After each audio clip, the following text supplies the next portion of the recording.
Prudente José de Moraes Barros. Bom, guarde bem esse nome, ele pode até soar um pouco distante hoje em dia, mas a presidência dele foi, sem exagero, o palco de um dos períodos mais dramáticos da nossa história. Ele não foi só mais um presidente, ele foi a figura central numa virada de chave para uma nação que mal tinha nascido e já estava sendo testada por guerra, por crise econômica e por uma violência política impressionante. E aqui está o ponto que já define a importância histórica dele de cara. Prudente de Moraes não foi apenas o primeiro presidente civil do Brasil.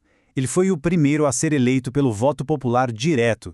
Pensa bem, isso foi um marco absoluto para a nossa jovem república.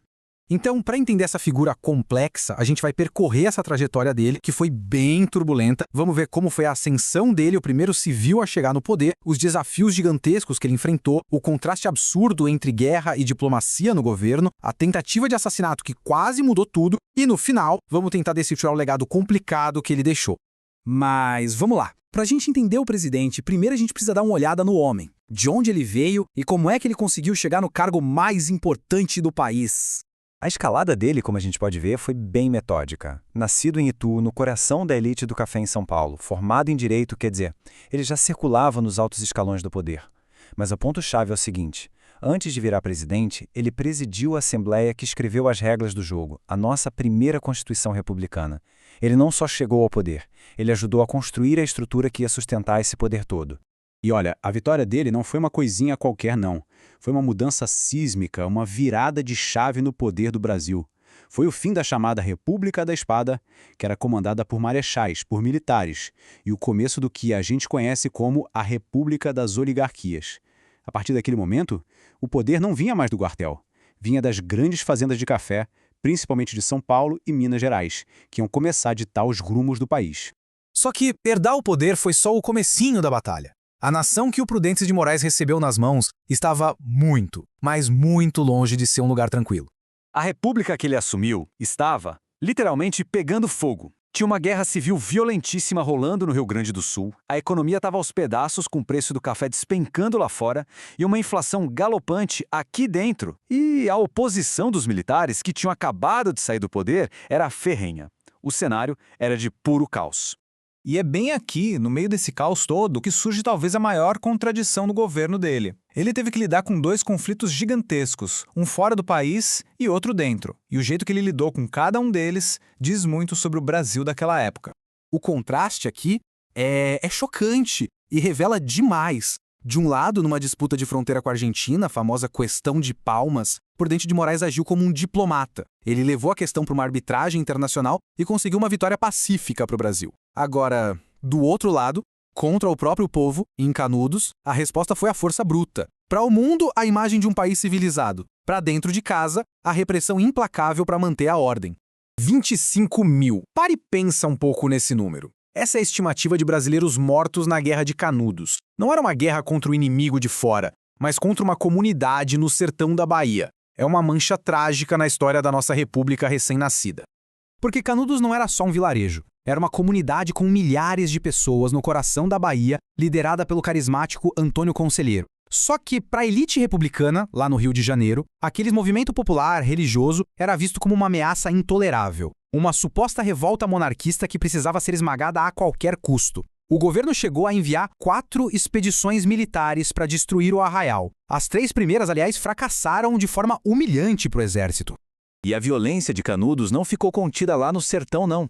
Os ecos dessa guerra chegaram no coração do poder, no Rio de Janeiro. E a batalha pela sobrevivência da República acabou se tornando uma batalha pela vida do próprio presidente.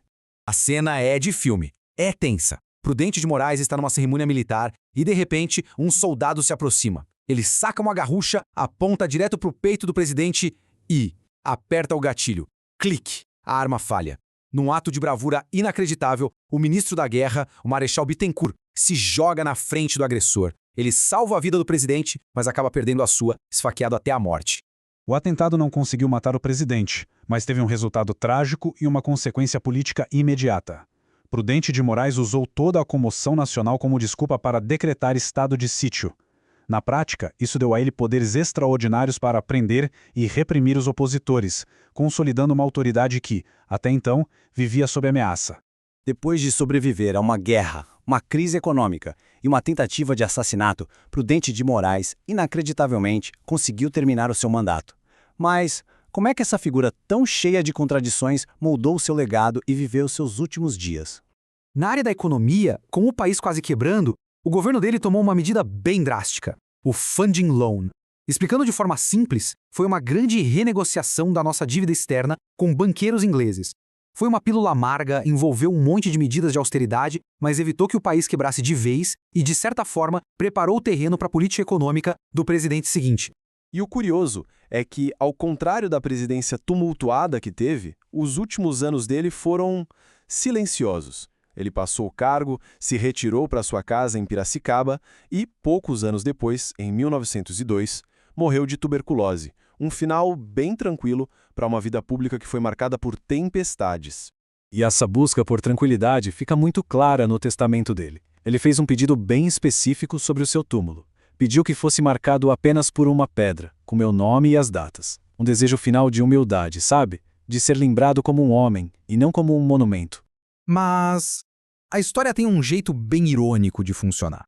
E isso mostra perfeitamente a briga entre o homem e o mito. Contrariando totalmente o desejo dele, foi construído em Piracicaba um mausoléu imponente em sua homenagem. O pedido de simplicidade foi simplesmente ignorado em favor da grandiosidade que o cargo aparentemente exigia. E assim que a gente chega na pergunta final. Afinal, quem foi Prudente de Moraes? Foi o estadista que consolidou a República Civil, que conseguiu atravessar crises que poderiam ter afundado o país? Ou foi o líder de uma elite que, para garantir a ordem, não pensou duas vezes antes de massacrar o próprio povo? A história, claro, não dá uma resposta simples. Talvez ele tenha sido as duas coisas ao mesmo tempo, um reflexo perfeito das contradições de um Brasil que nascia entre a esperança e a violência.